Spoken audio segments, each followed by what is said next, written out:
Welcome back to Michigan Sports Media Network. I have our Red Wings lead reporter James Gullett with us today.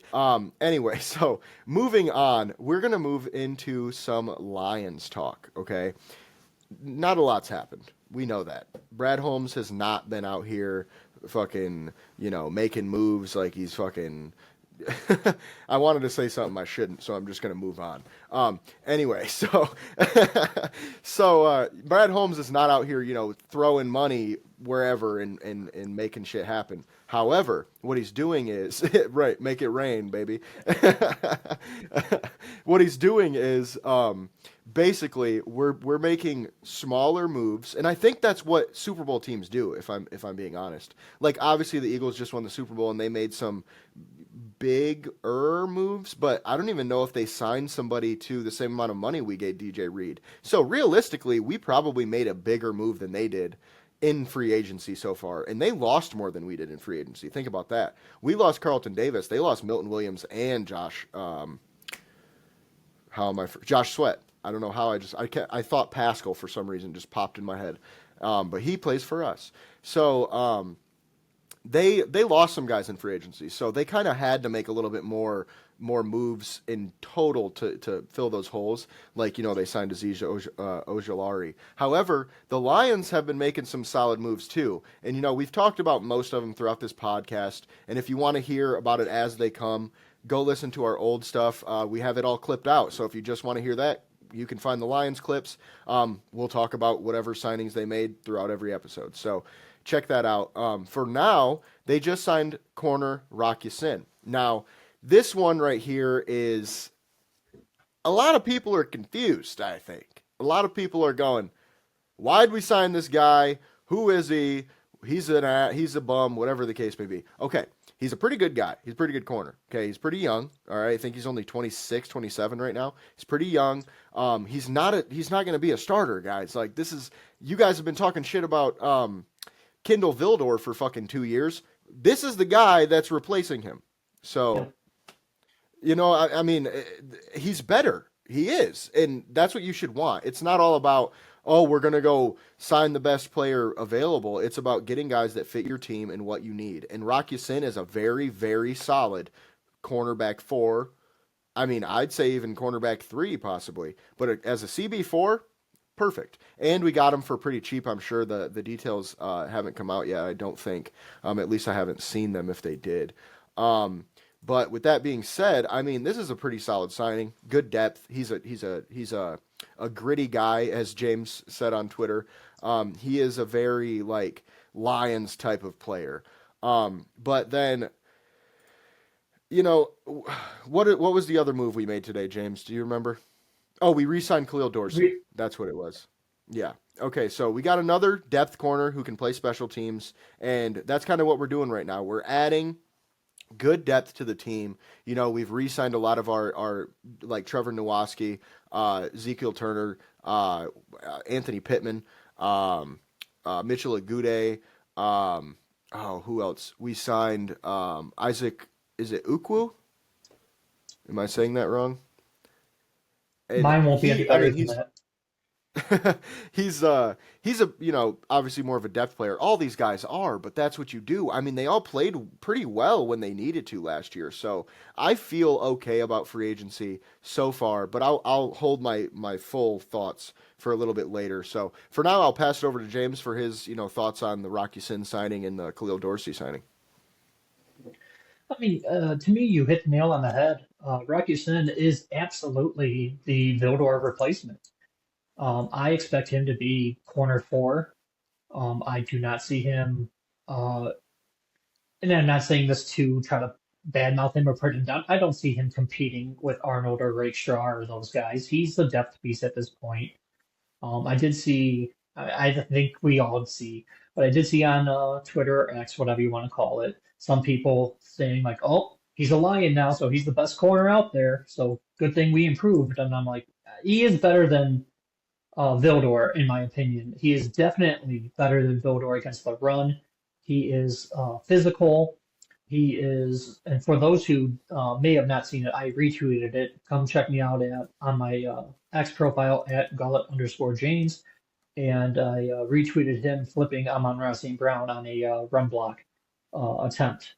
So kudos to St. Brown because Sin does not make the play, but it made for an interesting highlight. I'll just say that. Go check it out if you haven't already, or maybe you just remember it from when it happened. But there is a reason that we are his, if I'm not mistaken, we're his fourth team. We might be his third team because he was a Colt or Raven. He was drafted by the Jacksonville Jaguars. And Played for the yeah, so Niners. we're at, oh, and he's the 49ers. So we're his fifth team, and he was drafted in 2019. So, I mean, five teams in 6, 7 years.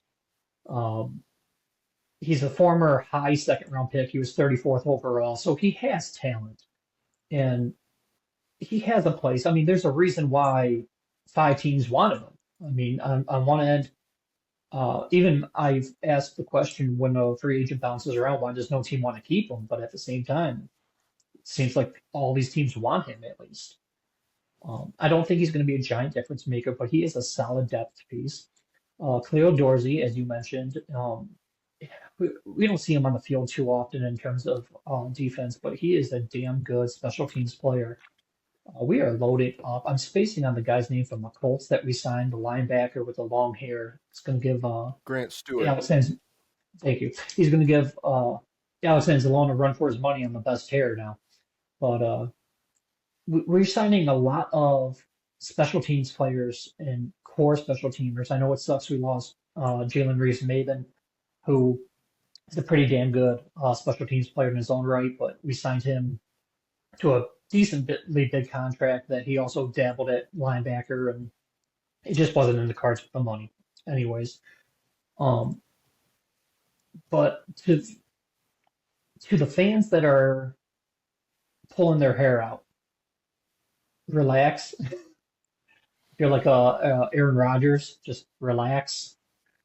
We don't need, and you can even go back because I'm gonna contradict myself, which sometimes I do because it depends on what headspace I'm in that day. I'm going to contradict myself from some of the earlier episodes where I wanted to go all out and I wanted to go get um, Garrett or some of these like all-time great names and everything. And that's just not how you build your team. Injuries happen, as the Lions know better than everyone. We need guys that can come in and play. Rocky Sin played, I believe it was 14 games for the 49ers last year. So he's played plenty of football. He's got plenty of experience. He's not afraid to hit. They just let Brad Holmes cook. Not every player is going to be a household name. Not every signing is going to be, yep, that's the guy that I'm going to go out there and buy season tickets for. But each signing matters. And if I, how do I want to, if you want to win the off season, go be a Bears fan because they tend to win the off season every year. And Brad Holmes built this 15-2 team. We don't need to make splash signings. We don't need to make any earth-shattering moves or breaking news headlines. We just need to get healthy, bring as much of the team back as we can. Of course, we did lose a handful of players, and just let the guys do their job and get to work. We have a damn good team, and I don't want to further this too much because I understand I am long-winded. But you did bring up the Eagles with losing people. They also lost Gardner Johnson, who they have to replace still. Who I mean, fuck him, but who they have to replace still. And the Eagles, who just won the Super Bowl, by the way, obviously, in case you were under a rock, and the Lions are built very similarly. And I might even make a separate video on this topic because I know a lot of people on X, where is my main social media, my main presence online, always say, why can't the Lions do moves like the Eagles? The Eagles just won the Super Bowl, blah, blah, blah. I think these two teams are very similar in how they are built and what they are doing. And like I said, I might be doing a second video. That way I can go in depth and not waste more time on this podcast here because they're not too far off. Like I know we got bounced in the first round. We didn't, well, technically second round. We didn't win a playoff game and they won it all. But if you look at the landscape, they are pretty damn close. Yeah, and that's a good point. And I'm kind of gonna take it back a little bit there for what you said about Jalen Reeves-Maben because a lot of people aren't thinking about this, but the money we saved about $2.2 million when we cut Jalen Reeves-Maben. We signed Grant Stewart for 1 year, probably, I think it was about a million. Signed Trevor Nowaske for 1 year, about a million. So we just got a 2 for 1, if you think about it that way. And um, also, and that'll kind of segue into our next conversation point. But also, I like how you're coming to terms with the fact that teams are built a certain way. They're not built by making splashes. You know what I mean? Because I wish a lot more people would think about that. And that was a good point you made about how we were 15-2 last year, and yeah, we didn't win a playoff game. Obviously, we all know, but like at the same time, our fucking defense was hurt the whole thing. Not just a couple guys. The whole fucking thing. All of them. Like, we literally were, I think, without 9 of 11 starters at one point. Like, that's insane, dude. Like, that's just crazy. And now we have people online who, as Lions fans, just watched that happen. They just said, the Lions don't have depth. We don't have, good players at backup positions. What does Brad do? Oh, he signs good players at backup positions. And what do? Bitch about it. Gotcha. Makes sense. Like, what the fuck? I don't even understand what is going through people's brains sometimes. Like, I genuinely think they're just one track minded. We got to win a Super Bowl before I die. If we don't, it's all not worth it. You know what I mean? I've been a Lions fan for 60 years, and if they don't, blah, blah, blah, it's our only chance. It's like, I get it, man. But like you said, RELAX, buddy.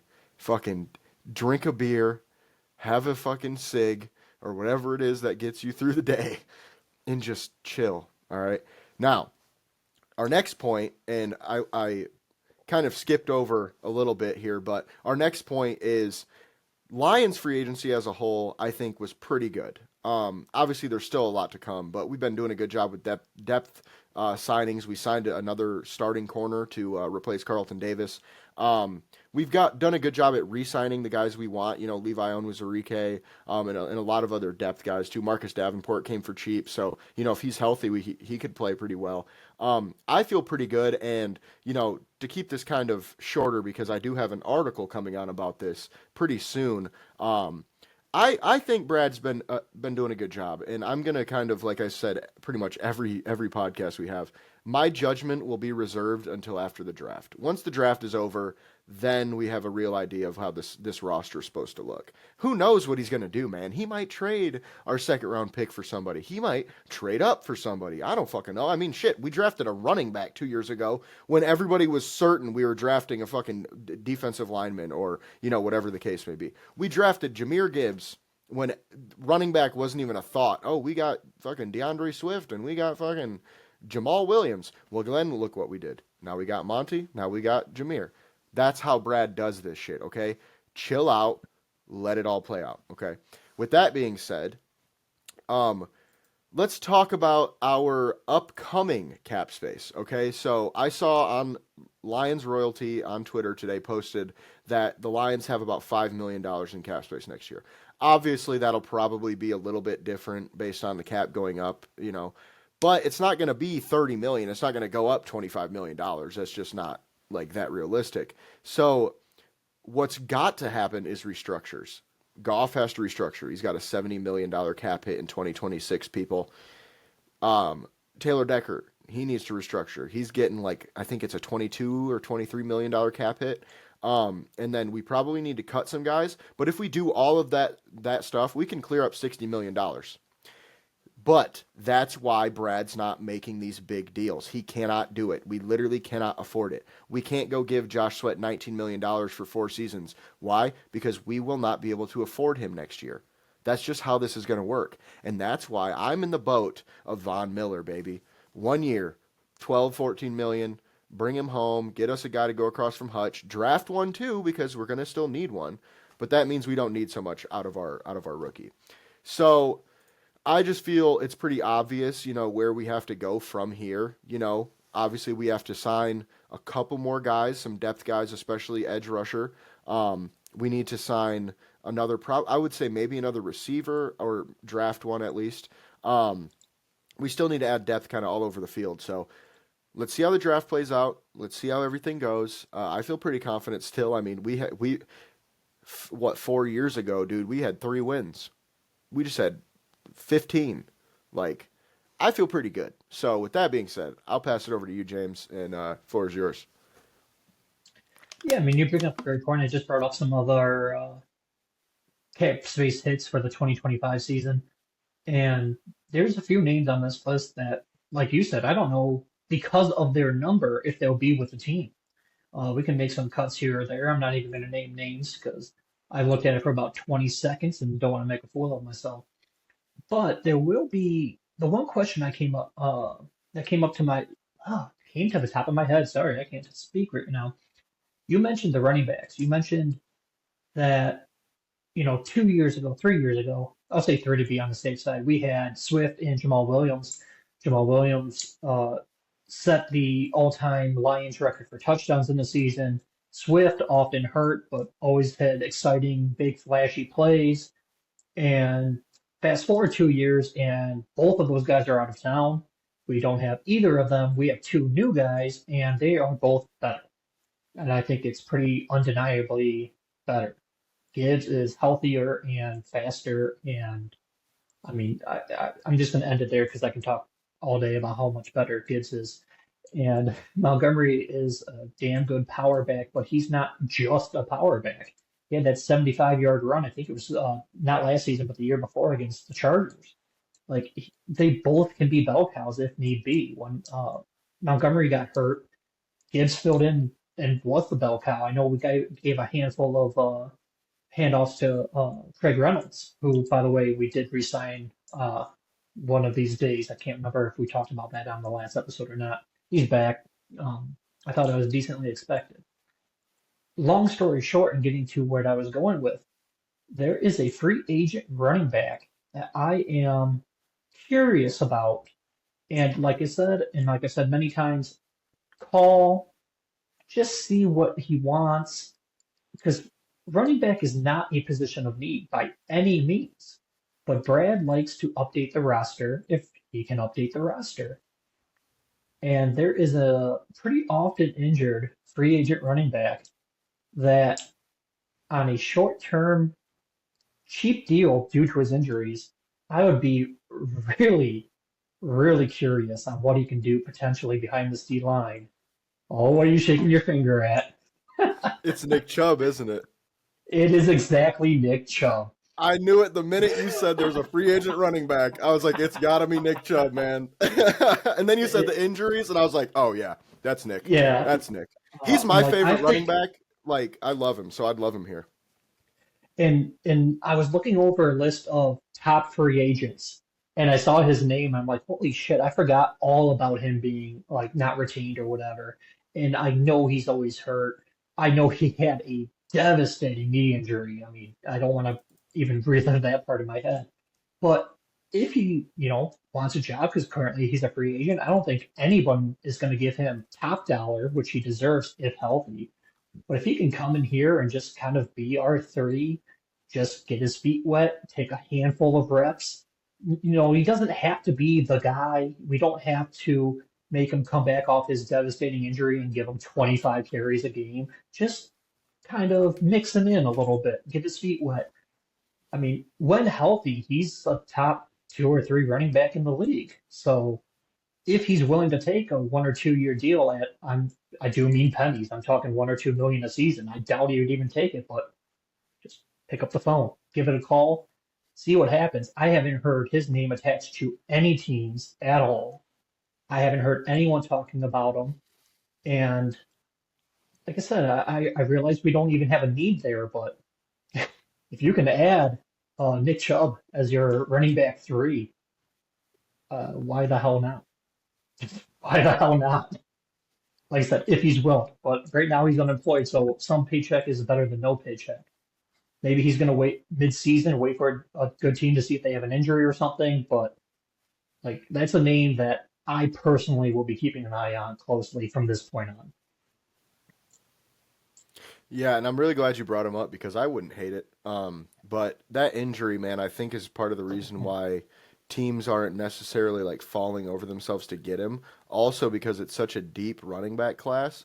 I think there could be potential like where there's smoke, there's fire there with that one because I could see nobody offer him really anything. And I mean, if you'd would you rather go to like fucking Tennessee to be their backup running back for like 3 mil, 4 mil, or would you rather come to Detroit for two? I mean, I don't know. It just seems like you'd want to win at that point, having been in Cleveland your whole career. So I really like that point, and I wouldn't be against that by any means for the right price, as you said. But with that being said, now we will kind of transition a little bit to more NFL. And I'm glad you brought up Nick Chubb as someone who we really haven't heard about because Stefon Diggs, man, I feel like before, like, what was it, today or yesterday, it was announced that he's got a visit.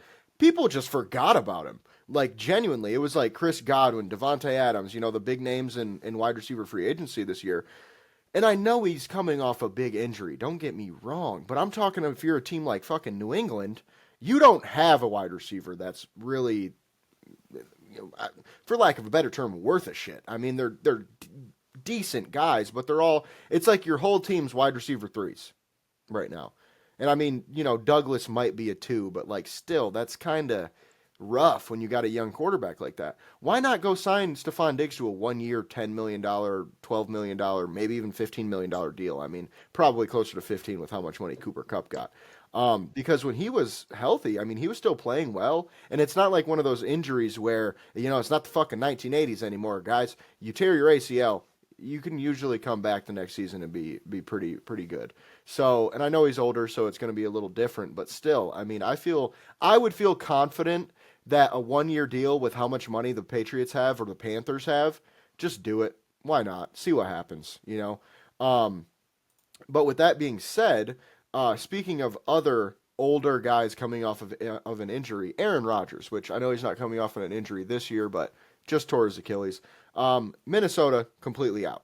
They don't want anything to do with him. From what I've heard, they are essentially going to they're going to test the waters on JJ McCarthy's injury. So, if he doesn't look good by, probably the like close to the draft, they will look to sign a veteran. Only because they don't want to rush him back. And I don't see Rodgers waiting that long personally, and I don't see the Giants or the Steelers waiting that long for Rodgers. So I would say Rodgers probably goes to Pittsburgh sometime in the next like 3 weeks. I don't know if it'll be next week. It'll probably be closer to the third week because I see Rodgers kind of dragging this out a little bit. Um, but it looks like, the Giants or the Steelers are still in on him. I just think it feels obvious you go to the Steelers if that's your choices. I mean, they just traded for DK Metcalf. They've got a damn good defense. So you go there and you might be able to win something. You go to fucking New York. Good luck, buddy. They're going to be starting a rookie in 3 weeks.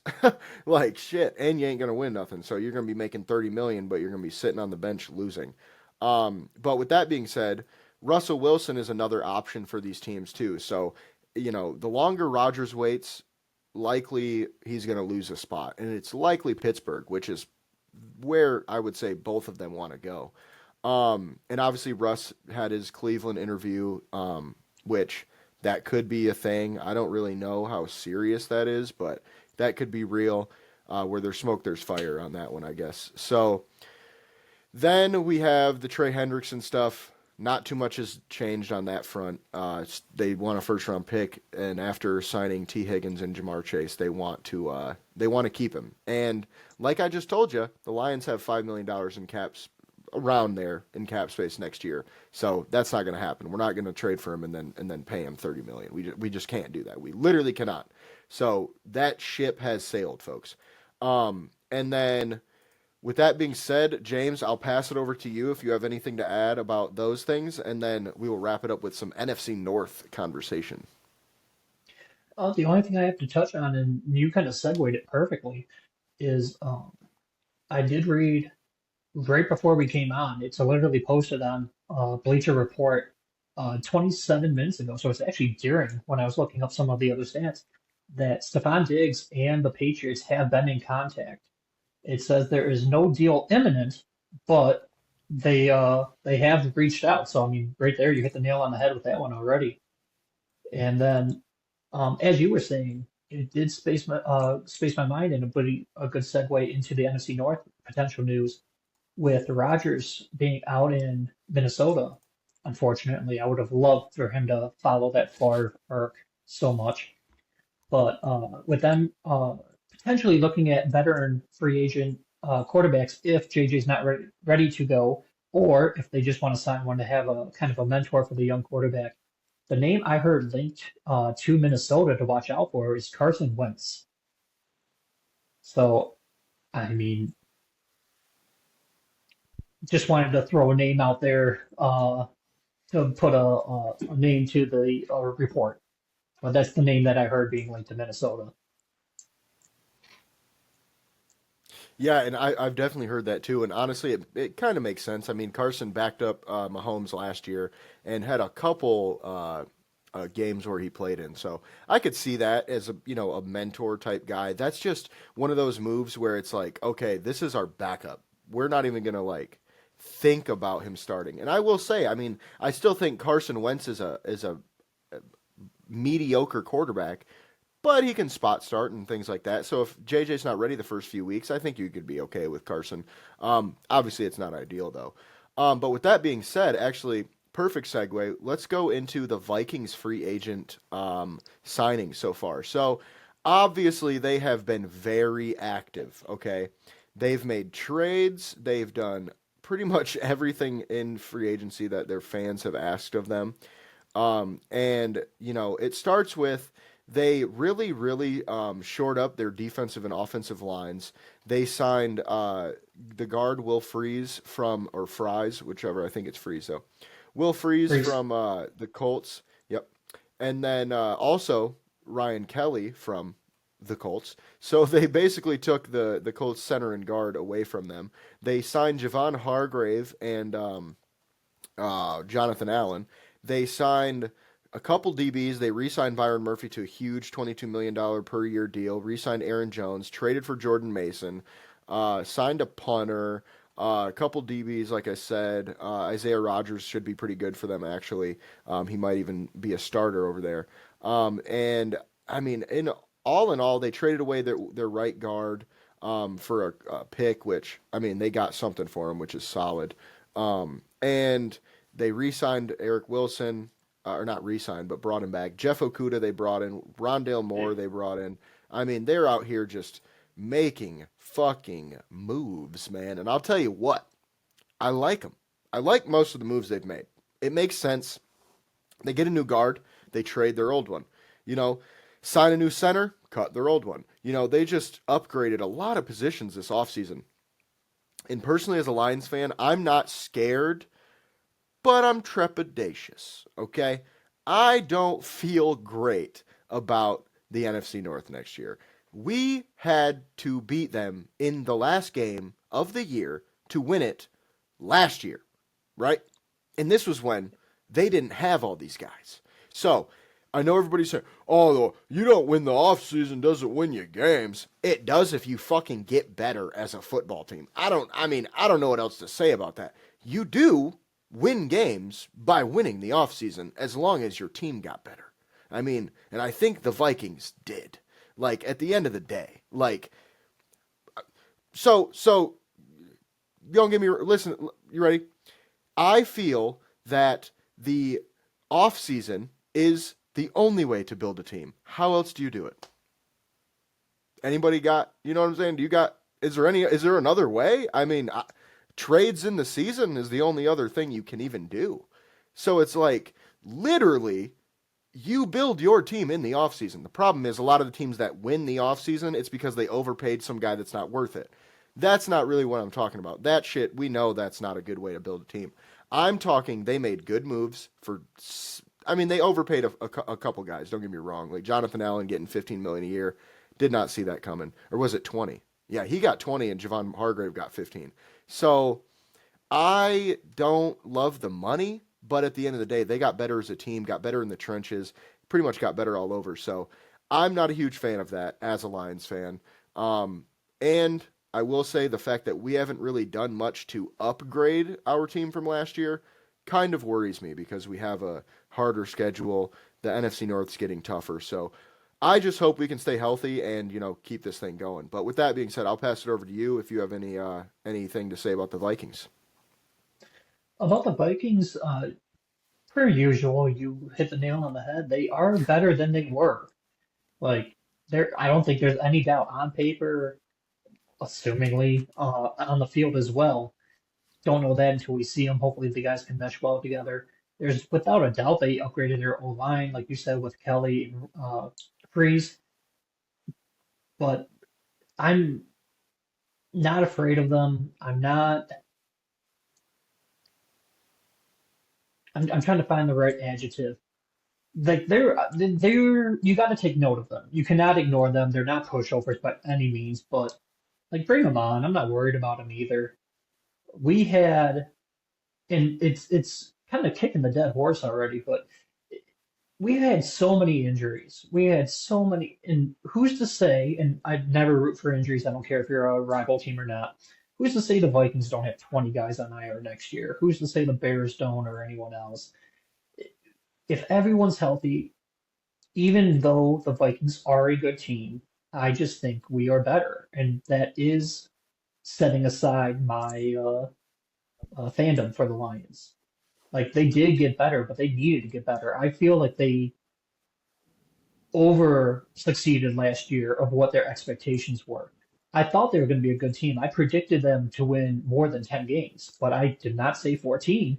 So I feel like they did better than what they should have last year. And even if they grow from where they were, their standard would be like 12. If I had them at 10 last year, they're better. They did. So I'm like, I'm not going to say they're a playoff team, wild card division, something, but I'm not fearing them. I'm not saying, oh shit, here come the Vikings.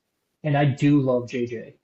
As a huge Michigan fan, I was quite pissed off when the Vikings got him with Hutch and Jefferson. And for a rookie quarterback, he's going to have the best situation I think I've ever seen a rookie quarterback walk into. They have all the weapons. They've had them in the past years. This offseason, as you mentioned, they upgraded their O line. So we'll see what happens, but we're still the Lions. Like, I'll end it with that. Yeah, and that's a good point. I mean, like you said, they do have a new quarterback who has not played a game in the NFL yet. And, they did overachieve last year. Nobody saw them winning 14 games, but that's why I'm a little scared, a little trepidatious, because if they won 14 with the team they had last year and they got better, odds say they win more games. Obviously, they probably won't. I'm not saying they'll go 16-0 or anything like that, but I'm saying like logic tells you they will be better than they were last year, and they still kind of whooped our ass in the first half. That first game last year, they got us. You know what I'm saying? And that's all I'm saying, really. I'm not like, oh my gosh, we're going to lose the NFC North. I just feel maybe Lions fans on Twitter shouldn't be so confident in their shit talk. But I Yes. digress. With that being said, let's talk about something a little more positive. The Packers. They ain't done shit. Okay? Nate Hobbs is a solid addition. I like him. I wanted him to be on the Lions. Other than that, they overpaid a guard and signed Mecole Hardman. Great. You got another wide receiver 4. I'm so fucking happy for you, Green Bay. Great job out there. Now, the problem with that is they don't have a wide receiver 1. They have Jaden Reed, who's a low-level wide receiver 1. He's a really good wide receiver 2, though. I mean, if you have him as your second guy on a team, you got a pretty good receiving core, I think.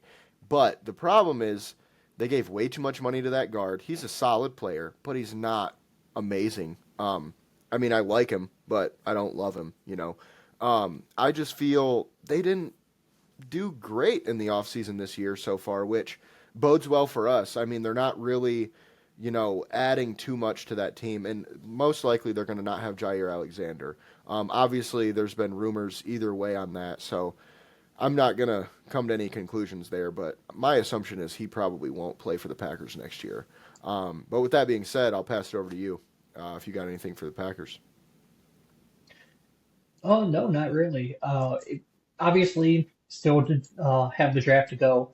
We still have um, all I'll say the second wave of free agent signings. I feel at this point, teams are now just banking on the draft, hoping to get a receiver, a running back, et cetera, et cetera. And then if they don't, if the board doesn't fall the way they wanted it to, then they will hit free agency again to kind of fill whatever remaining holes they couldn't in the draft. So there's still a fair amount of team building left to be done, but at this point in time, I have the Packers, for what it's worth, finishing dead last in this division by its pretty sizable margin. Things can happen from now till then that will change it, but I think the Vikings and Bears ran away from them this offseason, and the Lions were ahead of them to begin with, and in my opinion, had a better offseason as well. So the Packers might be looking at the NFC North basement right now. Yeah, and that's a good point too. I would definitely agree with that. Just based on the offseason so far, and obviously, like you said before, we have to see what it looks like on the field. But and that's a good segue because the Bears they did pretty well so far too. I mean, if you just look at on paper, like you said, the Packers are the worst team in the division, and that's saying something because they're not a bad football team. They're just not keeping up with the other guys. And I mean, it's hard to when the Bears do as many moves as they did in free agency. Signing Grady Jarrett. They traded for Jonah Jackson and Joe Tooney. They signed Odeyingbo, and then they also signed Drew Dahlman. Really, really kind of similar to what the Vikings have done. They also signed a couple, depth guys, but similar to what the Vikings have done. They're trying to get better on both sides of the ball. They're trying to, flesh out the line of scrimmage there by adding, an O lineman and two D linemen, and well, actually, they traded for two other O linemen, so their interior O line is completely different. Their interior D line is probably going to be completely different, which again doesn't bode well for us because they weren't great last year and still gave us some troubles. So, and that's the good and fun part about the NFC North is it's the black and blue division, man. Like this shit ain't easy. It never has been and it never will be. Okay, the Packers had a pretty good run for like 4 years where nobody was really fucking with them, but now it's anybody's division, man. And I say that as a Lions fan. I know I'm wearing my NFC North champion shirt right now, but I wouldn't be surprised if we finish second. I just wouldn't. And it could be the Vikings. It could be the Bears. I mean, obviously, we probably should still be the favorites to win, but I would not be surprised by any outcome. So, obviously the Bears, they took Ben Johnson, which I think gives them another leg up. Just in terms of, a, that's a negative for us and a positive for them. So that's another tough one. But hopefully we will still be able to come out on top. But with that being said, I'll pass it over to you if you got anything for the Bears. Um, the only thing I want to add to the Bears conversation, because I know I've touched on them a lot. I like their all season a lot. Um, I'll knock them just because they are the Bears. Fuck the Bears. Um, but they had a pretty impressive all season. Call a spade a spade. And this NFC North, I'm glad you mentioned it, is the black and blue division for a reason.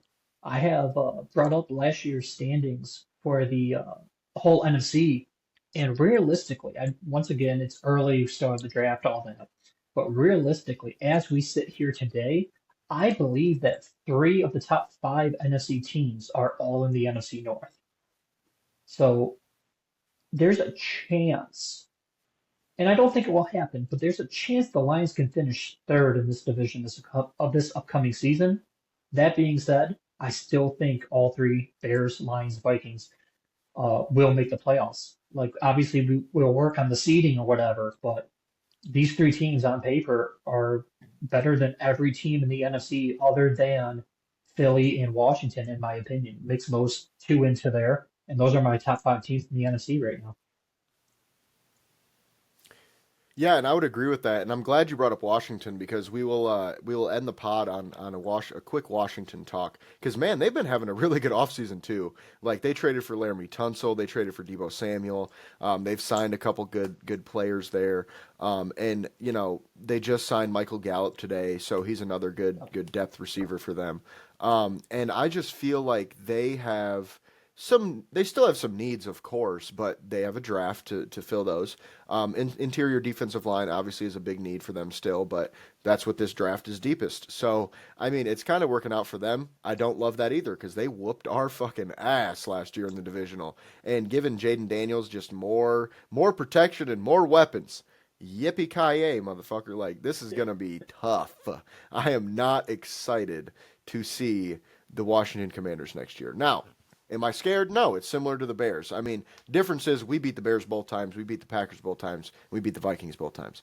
We lost to the Commanders. So that's a team that I think, and I'm glad you put them in your top five because I'd say that's like a dark horse Super Bowl team next year. I think a lot of people, I think most people are like, wow, that's cool that, Washington's getting Jaden some help. But I don't feel like that many people are really saying like, man, they could win their fucking division too. Like they could take over the NFC East from the Eagles next year, which obviously the Eagles are still the better team, but you know how it goes. You win a Super Bowl, there's some Super Bowl slump usually after that, and obviously they're still the best team in football, but they lost some guys. Washington gained some, so anything could happen over there. But with that being said, do you have anything else on Washington? Oh, no, not really. Just echoing your sentiments because, like I said, they are in my top five. And I mean, they went 12-5 as is. They ended the regular season on a 5-game win streak, and that was with rookie Jaden Daniels. I would imagine he doesn't peak as a rookie. I mean, obviously, it remains to be seen. I can't predict the future, but there's a good chance he gets better. Laramie Tunsil, in my opinion, is the second best left tackle in the NFL. So you just gave a young quarterback a large amount of protection. It's not just like you upgraded. There's a sizable upgrade. And then, as you said, you gave him Debo Samuel and Gallup. In addition to, they still got Scary Terry and Ertz, and they're teams that at this point in time, I won't say scare me, but they might be the scariest team in my opinion for the Lions. We don't handle running quarterbacks well. They have, like I said, with Debo, and they're kind of making their offense, in my opinion, like the Lions, where even a small check down can still end up being 20 yards because they have guys that can make you miss and extend the play. So even if you think you held them to a short gain, the play's not over until he's all the way down. They have a real good thing. I don't know who the GM of the Commanders is, but I'll give you your flowers. You're building a hell of a team over there. Yeah, and actually, I believe it's Adam Peters who was I want to say the VP in San Francisco the last few years. So he knows how to build a team, and that's very apparent so far. And last thing I'll say is, adding on to your point, they're probably going to draft a running back too. I mean, Brian Robinson's good, don't get me wrong, but he's getting a little older, and this is a really, really deep running back class. They could end up with a stud at running back too, man. Like who knows what's going to happen in the draft? A lot of teams could do a lot of things. But with that being said, I appreciate you guys for watching. Y'all know what to do. Subscribe to the channel, number one, okay? Follow us on Twitter at MI Sports Media. Follow me on Twitter at JSoSweet. Follow James at Gullet_James. And find us at misportsmedia.com. And we will see you guys on the next one.